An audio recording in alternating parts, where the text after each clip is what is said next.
Hi, my name is Caitlin Hamp, and I'll be somewhat of your tour guide today. As you can see, we are here at the beautiful University of Wisconsin in downtown Madison. The point of being here is to help inform all of you, especially you UW students, about landscape architecture. The goal is to put some thoughts into your head about the landscape that surrounds you while you're walking around campus every day. Landscape architecture is the design a landscape architect came up with. When designing a landscape, the architect is concerned with designing outdoor rooms for both human comfort and enjoyment, while also conserving natural and cultural systems. Not all of you might think landscape architecture matters, but it does. Without landscape architecture, there would be little plants on this campus, there would be no aesthetically pleasing views, and most importantly, Lakeshore Path would not exist. Now I'm going to introduce you to a few terms I will be referring to throughout this video presentation.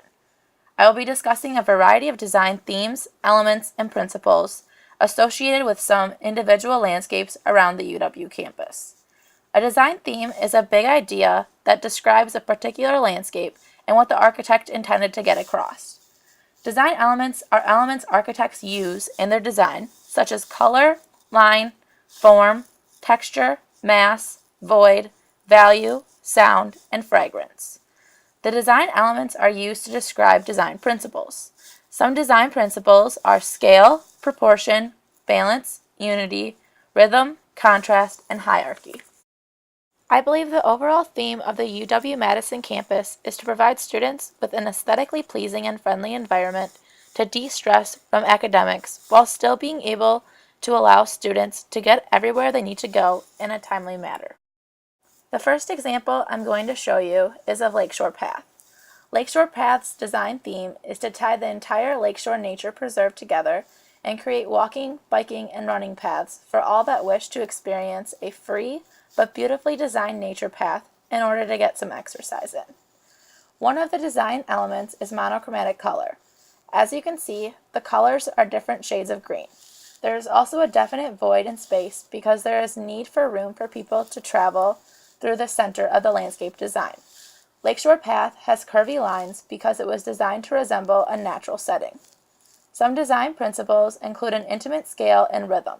An intimate scale is based off of the fact that there are many places of rest with benches and rocks made for humans along the path.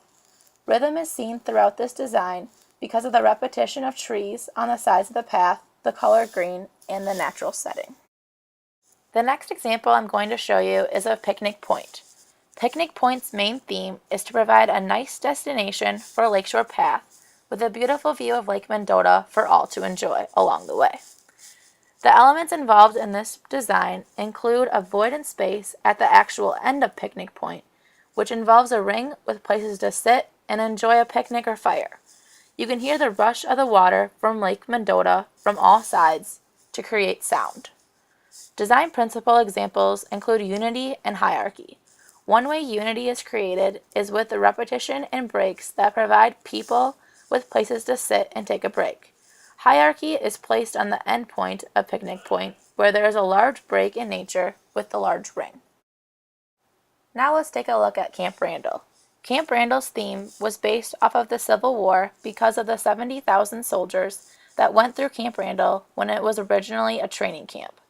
There are various structures throughout Camp Randall's grounds to memorialize the soldiers killed during the war, especially during capture at the Battle of Shiloh in 1862. The elements involved with Camp Randall include form and mass. Form is made from the monuments throughout Camp Randall's grounds, such as the fort and soldiers displayed.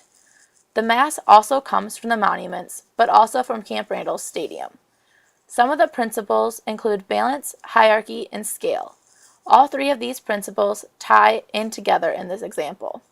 This is because the scale is monumental due to Camp Randall Stadium, which also creates a hierarchy in the landscape.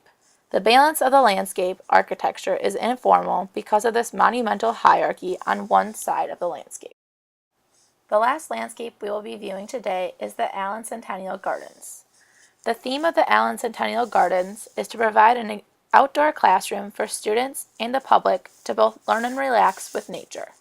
The Centennial Garden's elements are line, sound, and texture. The line is curvy again because of the natural environmental setting.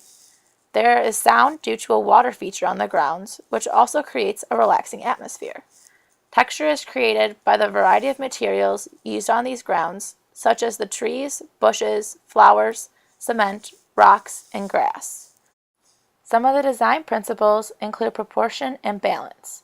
Once again, these principles tie in together since when there is equal proportion, there is a balance consisting of symmetry as well. In particular, the balance is bilateral, meaning there is symmetry around one axis. So what were all of you supposed to have learned from all of the examples I've given to you today again? There are three main things all landscape newbies should be able to recognize when analyzing a landscape.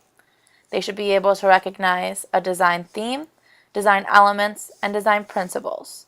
A design theme, again, is a big idea that describes a particular landscape and what the architect intended to get across. Design elements are elements architects use in their designs, such as color, line, form, texture, mass, void, value, sound, and fragrance. The design elements are used to describe design principles. Again, some design principles are scale, proportion, balance, unity, rhythm, contrast, and hierarchy. Hopefully, all of you feel a little bit more knowledgeable about the landscape architecture field and will take more time in your life to really see all of the effort landscape architects have put into creating the world we live in today. If any of you are interested in learning more about landscape architecture, take a landscape architecture class like I did on campus.